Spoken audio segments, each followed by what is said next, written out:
Radio Educación presenta El fin justifica a los medios. De las rotativas a la fibra óptica. Radio, prensa, televisión, internet. El fin justifica a los medios. Expresiones mediáticas contemporáneas. Hola, ¿qué tal, amigas, amigos? Qué bueno que están en sintonía con esta revista radiofónica dedicada a la comunicación. Les saluda Graciela Ramírez a nombre de todo el equipo y en compañía de mi queridísimo José Ángel Domínguez. ¿Cómo estás, José Ángel? Muy contento de saludarte, mi querida Graciela, a ti y a todas las personas que escuchan esta emisión del Fin Justifica a los Medios. Con, temas importantes. Hay que decir que Radio Educación acaba de celebrar 100 años. Así es, este 30 de noviembre se cumplieron los 100 años de que Radio Educación inició transmisiones con la frecuencia CZE, otorgada a la Secretaría de Educación Pública. En esta etapa, como voz del magisterio, fue desigual e intermitente su transmisión hasta que en 1968 resurgió con la frecuencia 1060 kHz de amplitud modulada, con condiciones adversas, escasez de equipo, de personal y una potencia muy limitada que hacía sumamente escasa su cobertura. Efectivamente, sin embargo fue en inicios del sexenio de López Portillo cuando la estación inició operaciones desde la Colonia del Valle y empieza a proyectar una identidad diferente como la tercera posibilidad en la radio. Esto haciendo alusión a una nueva forma de comunicar que se diferenciaba de la radio comercial y también, por supuesto, de la universitaria. También estaba en consonancia con el llamado tercer mundo, ¿te acuerdas, no? Las expresiones surgidas de la resistencia a las dictaduras latinoamericanas y los movimientos estudiantil, campesino, sindical que ya empujaban hacia una sociedad con más apertura. Así que Radio Educación fungió como una especie de válvula de escape al descontento social y desde entonces su frecuencia ha estado abierta a la crítica, a la pluralidad y a la conciencia de que esta radio está al servicio de sus audiencias. Así es, mi querida Graciela, y hoy les ofreceremos un reportaje en torno al centenario de Radio Educación que llega a este momento de su historia con uno de los recortes más drásticos, al igual que otras áreas de la Secretaría de Cultura, hay que decirlo. Así es, este recorte incluye, por supuesto, también a organismos desconcentrados de la Secretaría de Cultura y, por supuesto, al Instituto Mexicano de Cinematografía. Y sobre este tema vamos a conversar con un gran experto y amigo del programa, Víctor Ugalde. También les presentaremos las noticias de comunicación, las más importantes de la semana, así que la invitación es para que se quede y participe aquí con nosotros en El Fin Justifica a los Medios.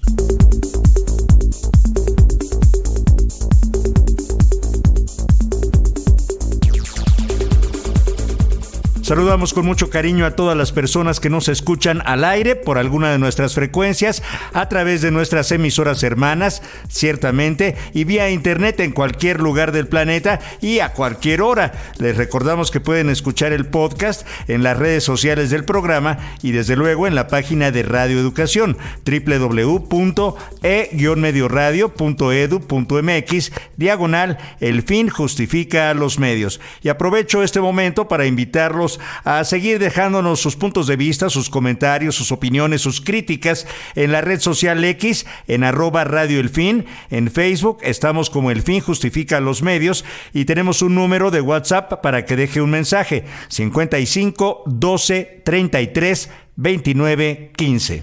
Les invitamos a escuchar Notimedios, un recuento de las noticias de comunicación más importantes de la semana, realizado por nuestra compañera Ángeles Medina.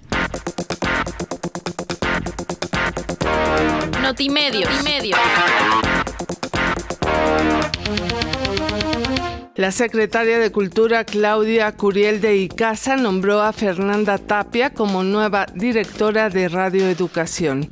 Fernanda Tapia, quien tiene una amplia trayectoria en la radiodifusión, tiene la encomienda de fortalecer a la radio cultural más importante del país y consolidar un sistema de medios públicos al servicio de las audiencias.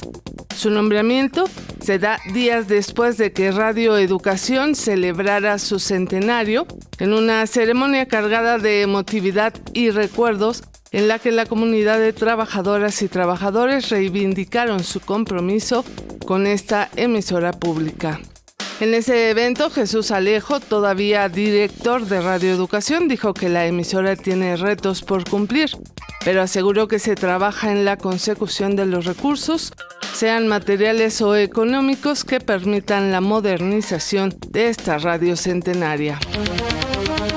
El Senado de la República emitió la declaración de constitucionalidad de la reforma que eliminó 7 organismos autónomos tras ser avalada por 19 congresos estatales. Esta declaración fue remitida a la Cámara de Diputados para que se realice el mismo procedimiento. De esta manera se concreta la extinción del Instituto Nacional de Transparencia, Acceso a la Información y Protección de Datos Personales, el INAI, del Instituto Federal de Telecomunicaciones, IFT, y de la Comisión Federal de Competencia Económica, la COFESE, así como de otros 5 organismos. Ahora el Congreso tendrá 90 días para aprobar las leyes secundarias que dictarán la ruta para que las funciones de estos organismos se trasladen a la Administración Pública Federal.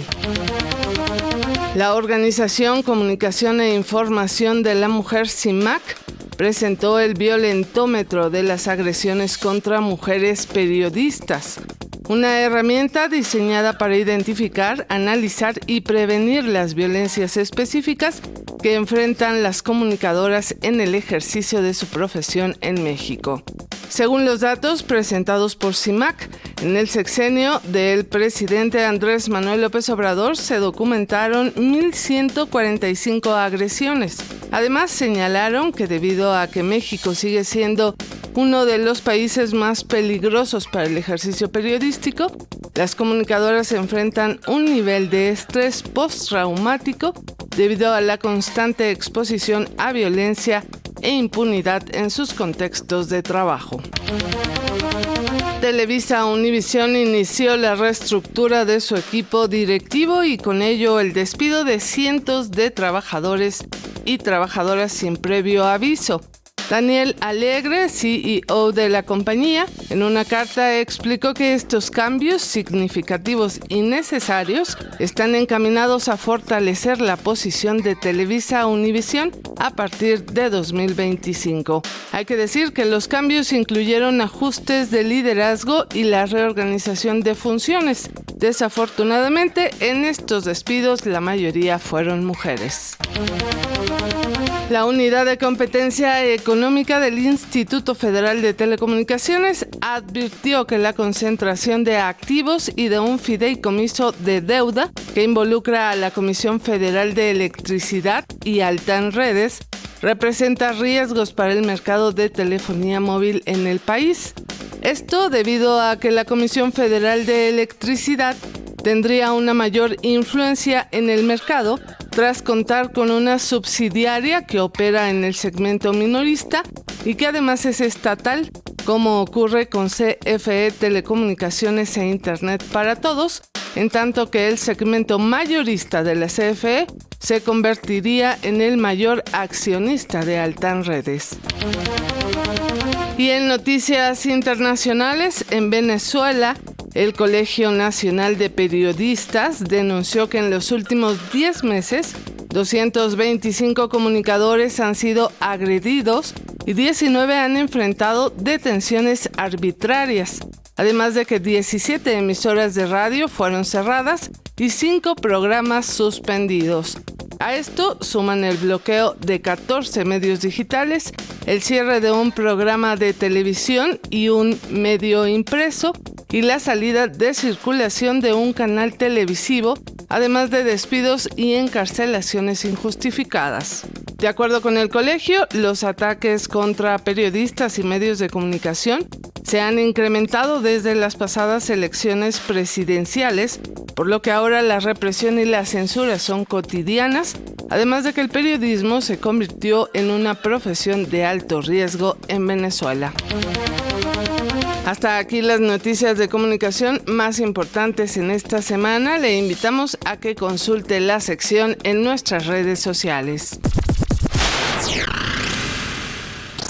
Qué bueno que usted consulta Notimedios en nuestras redes sociales y si no lo hace, lo invito a que lo haga para que esté informado del universo de la comunicación, no solo en México, sino en el mundo. Estamos en la red social X como @Radio El Fin. El número de WhatsApp al que puede dejar un mensaje es el 55 12 33 29 15 y en Facebook nos encuentra como El Fin Justifica a los Medios. Vamos ahora a escuchar un reportaje que realizó nuestra compañera Alexia Cervantes sobre el centenario de Radio Educación. El reportaje. Hace un siglo, cuando la radio comenzaba a surgir como un medio de comunicación, nacía un proyecto destinado a trascender generaciones, Radio Educación. Más que una emisora, esta institución ha sido un pilar fundamental en la difusión de la cultura y la educación en México. A lo largo de 100 años, ha innovado en formatos, ha dado espacio a diversas voces, preservando tradiciones y promoviendo una ciudadanía crítica e informada. Radio Educación no solo ha sido testigo de nuestra historia, sino una fuerza transformadora que sigue marcando el camino hacia un futuro más informado, consciente y humano. Al respecto, la secretaria de Cultura del Gobierno de México, Claudia Curiel de Icaza, expresó unas palabras sobre el legado de esta institución durante la ceremonia conmemorativa del centenario de la emisora, llevada a cabo el pasado 29 de noviembre. Escuchemos. Radio Educación sigue siendo un ejemplo de servicio público con un espíritu abierto, una identidad reflexiva y crítica para la historia de la comunicación de nuestro país. Y su voz se ha replicado con el paso de los años a través de múltiples señales, con un sistema multicanal y multiplataforma. Ya han mencionado el número, pero a la fecha son alrededor de 190,583 contenidos compartidos con emisoras públicas, culturales, universitarias y comunitarias del país y el extranjero. Celebro, y nuevamente un aplauso para esta familia, celebro la dedicación, el fuerte sentido de responsabilidad social de todas y todos ustedes. Un equipo de profesionales que aporta sus saberes, su experiencia para crear contenidos de calidad con los que se establecen conexiones auténticas con la comunidad de oyentes, a la que a la vez resguarda la memoria, y en eso del tema del archivo y del acervo, resguarda la memoria radiofónica del país al conservar un acervo de más de 150,000 fonoarchivos. Hoy la Secretaría de Cultura los celebra, les agradece su esfuerzo, desempeño como los grandes comunicadores y servidores públicos que han sido y que son. En el corazón de Radio Educación no solo están sus micrófonos, sus programas o sus archivos históricos. Están las personas que día a día le dan vida a esta emisora. Para celebrar sus 100 años, trabajadoras y trabajadores han querido compartir palabras de felicitación, recordando lo que significa ser parte de esta gran familia y la trascendental labor de esta radiodifusora. A continuación, escucharemos a Óscar Solís, fonotecario y musicalizador. Acerca del centenario, me sentí pues con bastante entusiasmo en cuestión de que me da orgullo pertenecer a lo que es Radio Educación, con tanta historia y con los personajes importantes que han pasado a través de ella. Algo que rescato fue toda la labor que hicieron las personas que integran la parte de producción en la emisora, porque además de escuchar testimonios de la comunidad, aprendí aún más de la historia de radio y por ende, en general, de parte de la historia de México. Hubieron actividades muy, muy padres, por ejemplo, las que desarrollaron Felicitas, Vázquez Nava o Laura Elena Padrón, al igual que Edmundo Cepeda, que me encantaron, además de ser parte de estas actividades. Lo único que no me gustó fue cómo lo manejó la autoridad, pero sin embargo, yo creo que la comunidad radiofónica se tiene que festejar a sí misma. Eso es lo que yo puedo decir de qué opino sobre el centenario. Y vamos para adelante, Radio Educación.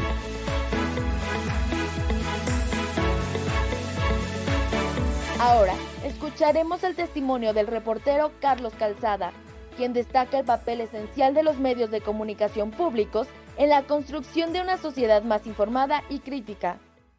Pues una gran felicitación a Radio Educación por estos primeros 100 años. Sin duda es todo un hito en la historia de los medios de comunicación y en especial de los medios de comunicación públicos en nuestro país, que no siempre son los más favorecidos, pero son una parte muy importante también para que la ciudadanía pueda tener una visión diferente de lo que se vive en este país.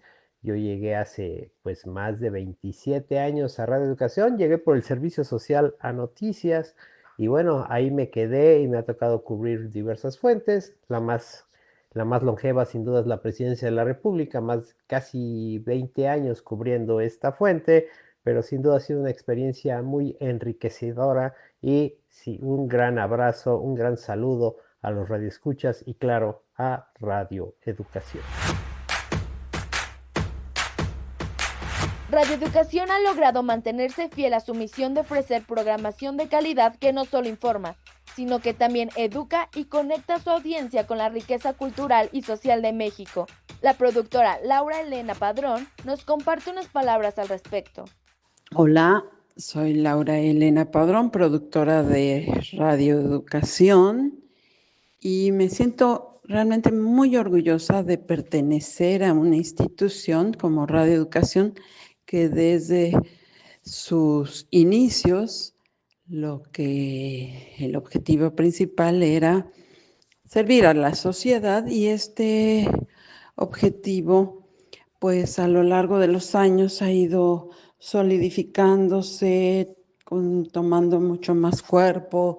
La gente que nos antecedió en una última etapa, digamos, a partir de 1968, creó un modelo que nos ha permitido servirle a la sociedad de una manera muy profesional, con mucha claridad y con mucho profesionalismo.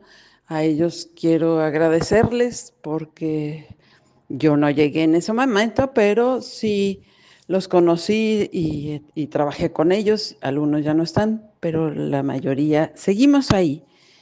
Y seguimos siendo gente que está muy comprometida con la propia emisora, que ha luchado para conseguir mejores condiciones y que lo seguiremos haciendo, porque Radio Educación debe ser y será siempre, más bien es la punta de lanza. Siempre ha sido una institución que va a la vanguardia y queremos seguirlo siendo, así es que pues brindo por ello, porque así sea y porque sean muchísimos años más. Un abrazo a ustedes, nuestras audiencias, que nos hacen ser quienes somos, y ustedes son el fin que justifica los medios. Un abrazo a todo el equipo y a nuestras audiencias. Radio Educación ha demostrado ser mucho más que una emisora. Es un símbolo de compromiso, de lucha por la educación y la cultura. Ha logrado adaptarse a los tiempos, pero siempre con la misma misión: conectar con las personas a través del conocimiento, la historia y la identidad que nos une como nación. El camino no ha sido fácil y aún hay retos respecto al presupuesto y los cambios tecnológicos. Sin embargo, el compromiso social de quienes hacemos esto persiste. tal y como lo apuntó nuestra productora Graciela Ramírez en la ceremonia del centenario. Estamos en un momento en el que la radio necesita una reingeniería, una reconversión digital, una reconversión en el sentido también administrativo y laboral, para poder tener todas las condiciones que debe de tener un medio público para cumplir con su misión. También esperamos de quien venga a administrar esta emisora la voluntad política, la capacidad de gestión para poder lograr en el Congreso mejores condiciones para la estación en el sentido de leyes adecuadas, normatividad adecuada para un medio público.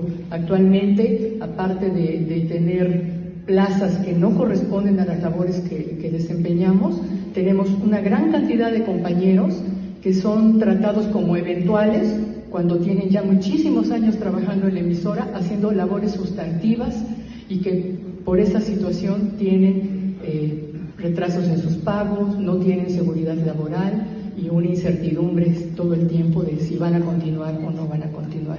Esos problemas los estamos enfrentando ahorita, sabemos que no es fácil y que no depende en muchas ocasiones de la administración de la emisora, pero esperamos que del gobierno haya esta visión del potencial que puede dar Radio Educación. Y para concluir, por supuesto agradecemos profundamente a nuestras audiencias, quienes con su fidelidad y confianza hacen que todo esto sea posible. Para El Fin Justifica a los Medios, reportaron Alexia Cervantes y Karen Sanabria.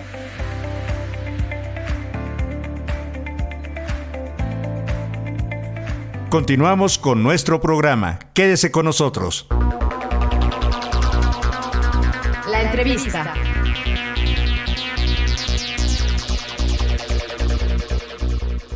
Presupuesto Cultura 2025 y el cine mexicano. La cultura en México no suele ser bien aquilatada por los políticos. Es común que sea considerada como algo prescindible, que no es urgente. Y en un país con tantas expresiones artísticas y multiculturales, pareciera que eso se da solo, que de todos modos no se va a acabar la cultura y los artistas y promotores culturales terminarán trabajando en condiciones precarias y sin el impacto y repercusión que debieran tener sus productos culturales y artísticos. Sí, a eso habría que añadir que tenemos esta presencia omnipresente casi de los medios comerciales que promueven productos pues baja calidad casi siempre, productos innecesarios muchas veces, pero la promoción, la publicidad, la propaganda pues son apabullantes y la difusión masiva de estos productos también crea identidad y nos atreveríamos a decir coloniza las mentes de las personas creando modas o tendencias pues que responden a intereses lucrativos y comerciales, ya sea de los Estados Unidos o también de nuestro país, de México. Y como parte de la cultura, pues el cine mexicano es uno de los castigados, digamos, por los presupuestos que cada año aprueban los diputados, pese a que desde hace décadas la comunidad cinematográfica se empeña en acercarse a ellos para sensibilizarlos sobre lo que significa el cine en la formación de las conciencias de una población.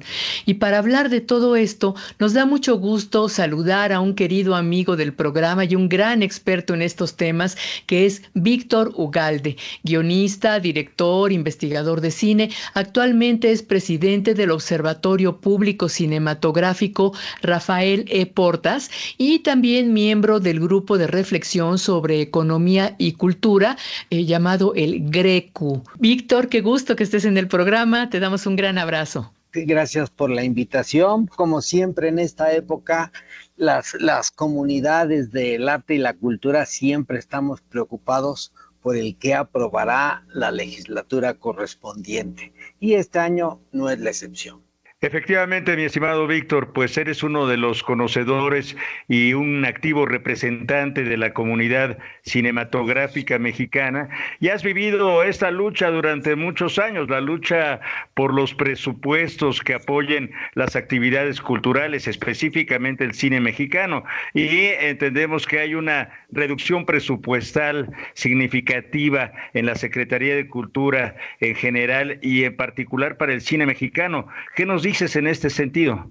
Pues correcto tu apreciación. Este año es la continuidad del primer piso de la segunda etapa de la cuarta transformación, y presentaron un presupuesto aparentemente igual, pero si no lo analizas con una lupa, en pesos constantes tenemos que el IMCINE bajó 3.8%, el CCC, la Escuela de Cine, que hubo una carta de protesta de las escuelas, más o menos el 10%, los estudios Churubusco sí tuvieron un pequeño incremento de 1.1%, pero que si le reducimos la pérdida inflacionaria, pues también es deficitario. Y el más significativo, la Cineteca Nacional, que ahora son 3 cinetecas y que su presupuesto no sufrió variación, o sea, no tuvo el incremento inercial del 4 o 5%,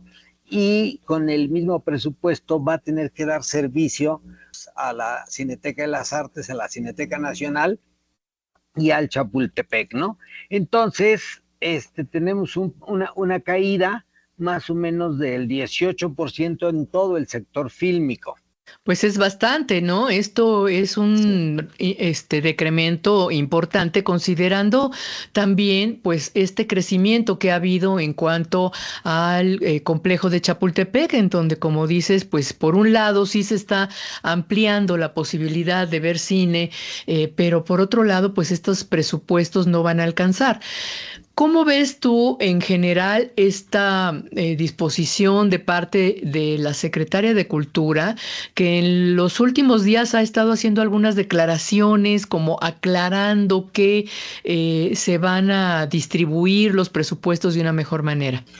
Mira, creo que otra vez la falta de experiencia de los nuevos funcionarios es palpable, y esto incluye hasta Claudia Sheinbaum, que de repente dice va a haber una reducción, pero vamos a pedir que con lo que se extinga de los órganos autónomos se redireccione una parte a la cultura, básicamente a la educación cultural, y dices, pues no tiene por qué ser así. O sea, si teníamos un presupuesto de 16,000 millones de pesos, pues con que se agarre una parte de ese dinero se puede cubrir todas las necesidades del área de cultura. Entonces fue terrible la declaración de nuestra presidenta Sheinbaum, y efectivamente la representante de cultura, la señora Curiel, empezó a hacer una serie de entrevistas y declaraciones, pero no se ve que sea docta en la materia.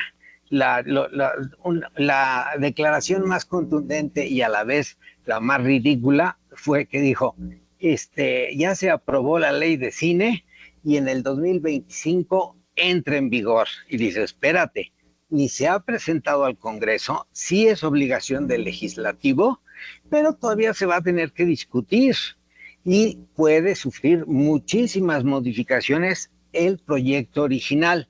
Y dentro de ese cúmulo de declaraciones viene pues que no hay reducción a la cultura, que no nos preocupemos, pero no importa lo que digan, siempre los hechos nos demuestran lo contrario, ¿no? IMCINE le asignaron 314 millones de pesos, que son a todas luces insuficientes, y con eso va a tener que trabajar Daniela Alatorre. Lo curioso es que Daniela, Curiel, no salieron a dar la cara hasta 50 días después de su nombramiento. Claudia Curiel, sí. Uh-huh. Entonces, o están en un curso de capacitación y no han aprendido, o no les interesa activarse como representantes de una comunidad. Ya pasó en el CCC.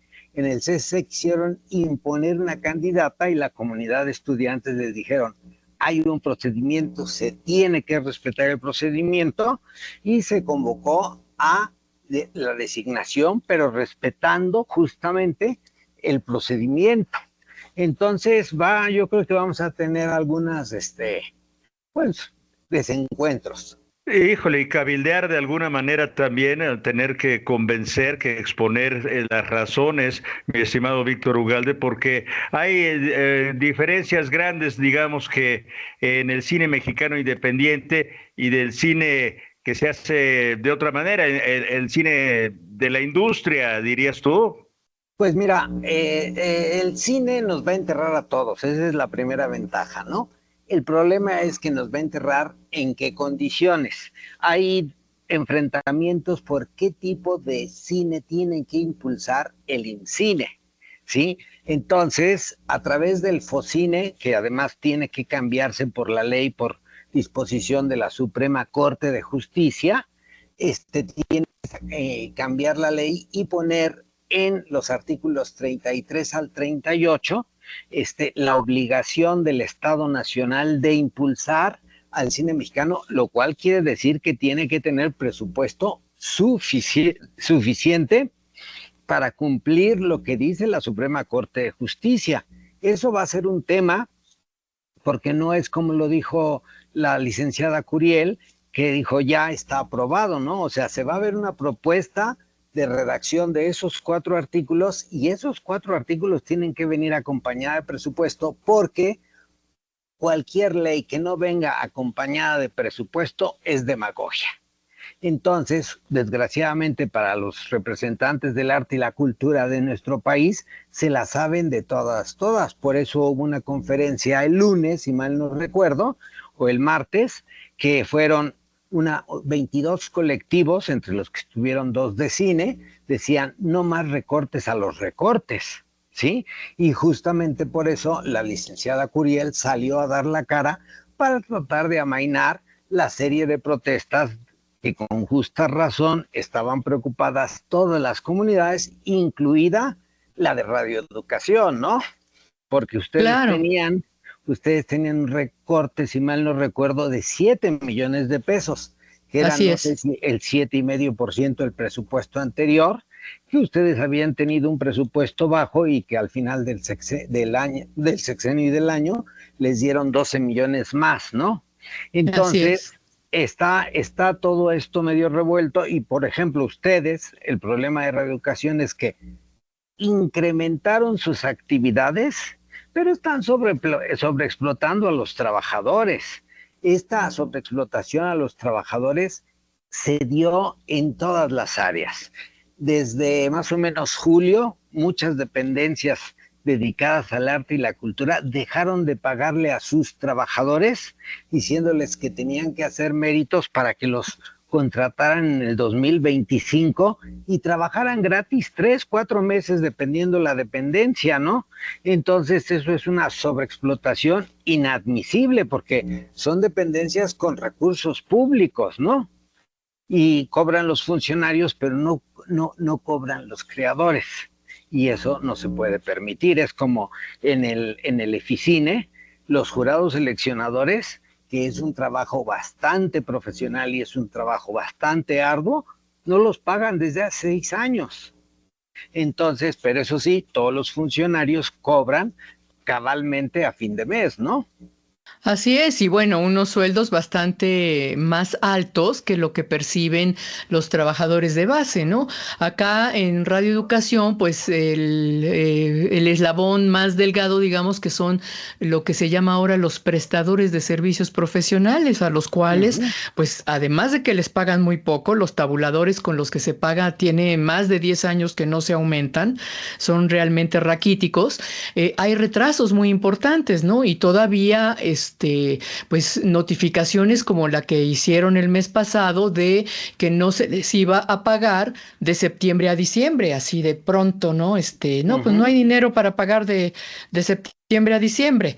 Ante las protestas, pues ya pagaron septiembre, pero pues falta ver qué pasa ahorita ya octubre, también hay un retraso, ya mandaron otro oficio diciendo que pues va a haber prácticamente un retraso ya lo que resta del año, ¿no? Y pues no estamos aquí hablando de proveedores como de papel de baño, de focos, etcétera, sino de gente que vive de eso. Y efectivamente, pues son creadores, son gente que hace guiones, que hace locución, que hace musicalización, actores, en fin. Pues, ese capítulo que acabas de mencionar, disculpa que te interrumpa, el capítulo de servicios personales está súper castigado en el presupuesto para el 25. Hay una reducción de 823.9 millones que equivale a una reducción comparado con el 2024 del 10.6%, a lo que si le agregas la pérdida del poder adquisitivo, la reducción se incrementa hasta el 14.3%. Entonces, si en el 2024 los castigaron a los trabajadores que acabas de mencionar, los guionistas, los locutores, el castigo para el 2025 se incrementa, ¿sí? Ahorita, en estos días, en una estación de radio del gobierno, corrieron a los colaboradores que aportaron su trabajo, pero no les refrendaron ya el 2025, a pesar de que se dejaron sobreexplotar, ¿no? Entonces está difícil, o sea, no se puede andar diciendo que se va a beneficiar a los trabajadores cuando en la vía presupuesto se hace otra cosa, ¿no? Entonces sí estamos muy preocupados porque quitaron lo del 25%, pero además en el anteproyecto de presupuesto, es una investigación de Toño Mier del Greco, de repente no vienen indicadas las partidas de presupuesto para los trabajadores de las nuevas instalaciones. Por ejemplo, el personal de la Cineteca de las Artes, de la Cineteca Chapultepec, el personal de los nuevos servicios que ofrece el proyecto Chapultepec, los del Tren Maya, todas esas partidas no existen en el presupuesto, ¿sí? y van a existir en vías de hecho, ¿no?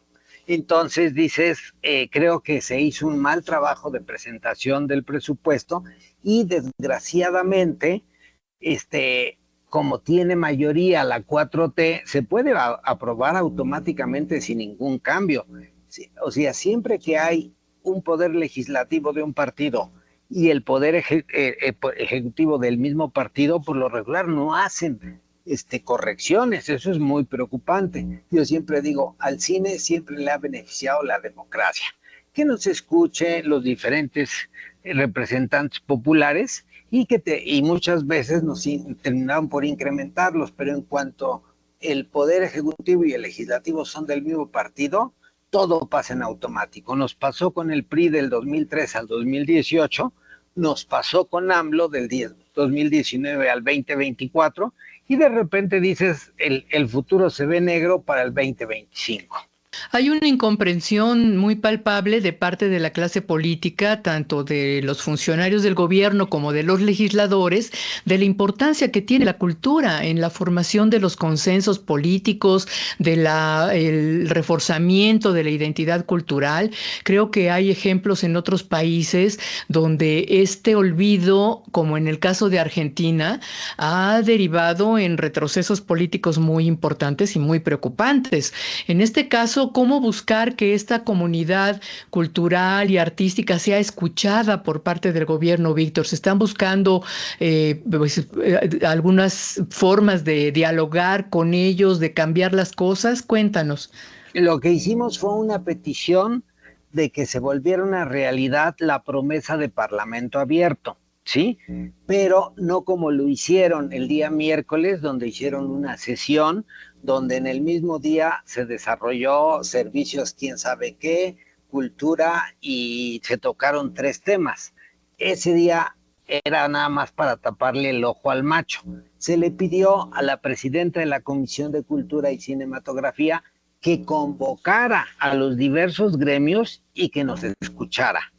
Ella no tiene, la Comisión de Cultura y Cinematografía no tiene el poder de reformar los presupuestos, porque esa es la Comisión de Hacienda, pero sí tiene el poder de mandarle una nota con la observación, diciendo, después de haber escuchado a todos estos grupos, nos atrevimos a sugerir las siguientes reformas. Vamos a insistir por ese camino, porque así como se presentó el presupuesto, tiene grandes lagunas y grandes retrocesos, ¿no? Si lo vemos como siempre lo hacemos, con la lupa, pues de repente ahorita descubrimos el capítulo de servicios personales, también viene el servicio de gastos, que es bastante, se llama capítulo de materiales y suministros, que también tiene una caída del 14.9%, o sea, muchísimo más de las partidas que ya tienen muchas dependencias para cubrir sueldos y salarios,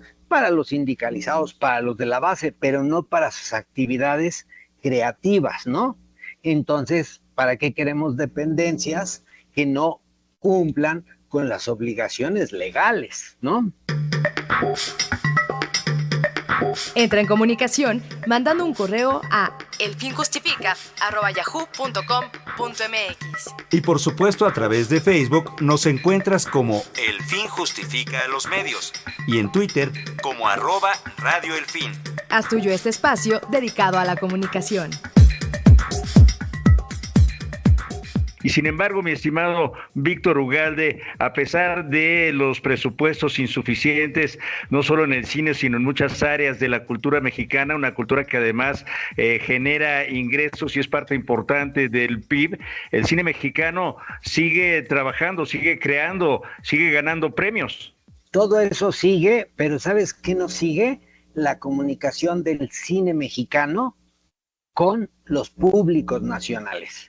En eso, cada año que pasa, damos un paso para atrás. Producimos, como tú lo dices, cada vez más, se producen muchísimas películas, salimos a festivales nacionales e internacionales, hay reconocimientos, pero los públicos mexicanos no pueden ver esas películas en las pantallas de cine de las salas comerciales. ¿Por qué? Porque el proyecto de las salas de cines comerciales es la colonización de los ciudadanos mexicanos para convertirnos en filoestadounidenses. Entonces es terrible estar produciendo tantas películas y de repente decir, solo se exhibieron 80 de 258, solo se exhibieron 100 de 300, ¿sí? Y eso de exhibirse es un decir, porque solamente 30 o 40 largometrajes alcanza cubrir toda la República. El resto nada más se ven en la Ciudad de México. Gracias a la Cineteca Nacional, que te digo, cada día que pasa, pierde posibilidades de acción porque se le incrementaron las funciones, pero no se le incrementaron los presupuestos. El problema de la distribución y la exhibición, que ha sido siempre el gran problema del cine mexicano. Ahora, con esta expectativa de lo que va a pasar con el nuevo gobierno en Estados Unidos, las expectativas de un nuevo tratado comercial y también de las tecnologías que están evidentemente afectando a todos los medios de comunicación, pero que también afectarán al cine mexicano, como lo está haciendo ya en Estados Unidos, la inteligencia artificial y demás. ¿Qué expectativas tienes, Víctor, para este 2025 en concreto aquí en nuestro país? El futuro del cine mexicano va a estar intrínsecamente pegado a la nueva propuesta de la ley de cinematografía. La propuesta que va a presentar la señora Curiel es la que se vino trabajando con Mariano Varo. Sí, es una propuesta que les gustaba a ellos, pero no necesariamente a la comunidad. Había algunos representantes de la comunidad que la aplaudieron porque no querían perder los favores de los pequeños presupuestos que les aprobaban.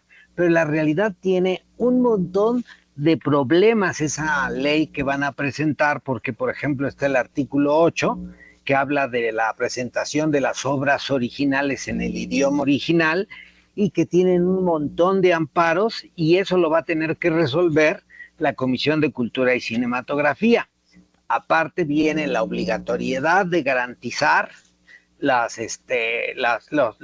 presupuestos para la producción nacional, y lo que tú mencionas es el artículo 19, que desgraciadamente AMLO lo cedió en la renegociación del TEMEC. Se aprobó con una reducción que teníamos del 30 al 10%, y lo que vamos a hacer es que ese artículo se convierta en súper obligatorio, porque ahorita tenemos el 3% de acceso a las pantallas. Entonces necesitamos alcanzar el 10%, y como Corea, con la calidad tendremos que salir a competir, pero si no hay capacitación, ahí se cierra un círculo. Si tenemos un poquito de producción, pero no hay capacitación para poder competir con las propuestas, comerciales del resto del mundo y básicamente los norteamericanos, pues vamos a estar condenados a ser marginados. Corea lo que hizo para competir, firmó un tratado de libre comercio como México y para competir capacitó a los coreanos. Se vio que la capacitación sí les funcionó, se convirtieron en un polo de producción, hoy día están por encima del porcentaje marcado en la ley, pero su calidad, su forma de narrar, los ha convertido en un polo pues económico grandísimo del sureste asiático, ¿no? Entonces de repente está compitiendo con Japón, está compitiendo, bueno, China es otro modelo diferente, pero es líder y México no está capacitando. Ahorita ya con esto empezamos el programa, de repente decían, es que vamos a atender a todas las escuelas, ¿no? Yo leí la declaración hoy en la mañana que apareció en la jornada y de repente decían, no, es que vamos a darles un poquito más de presupuesto. Lo que se necesita es una transformación de la educación artística y para eso se necesita presupuesto, no parches, presupuesto con una visión integral. Sí, por supuesto, lo cual no deja de ser complicado, mi estimado Víctor Ugalde, como complicadas son muchas de las circunstancias de la vida nacional, y sin embargo las comunidades culturales siempre han sido resilientes, aguerridas, y han inventado maneras de permanecer a pesar de todo, ¿no?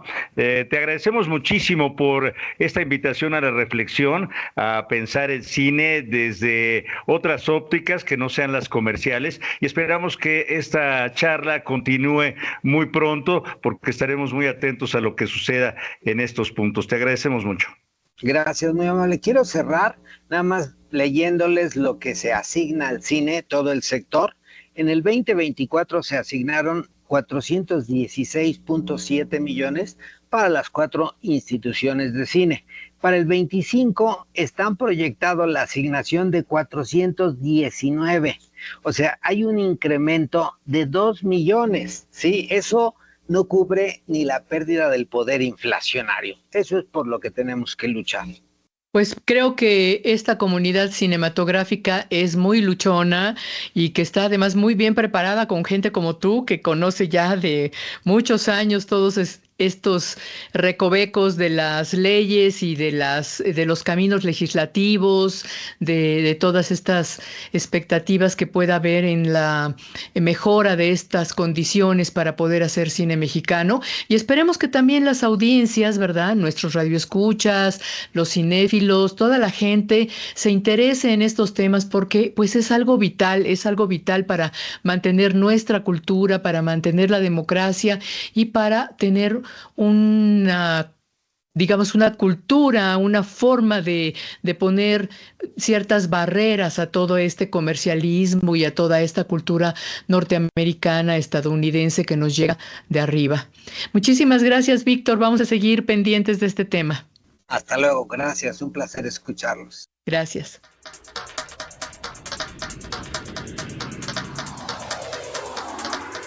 Hasta aquí el programa de hoy.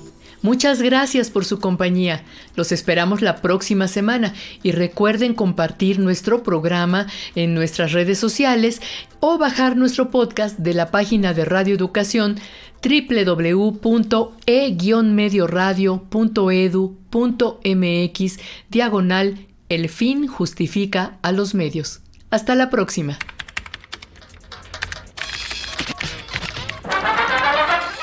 Radio Educación presentó El fin justifica a los medios. Expresiones mediáticas contemporáneas. El fin justifica a los medios. Trabajamos para usted Guillermo Lagarda, Alexia Cervantes, Karen Sanabria, Lisbeth García, Ángeles Medina y José Ángel Domínguez en una producción de Graciela Ramírez para Radio Educación.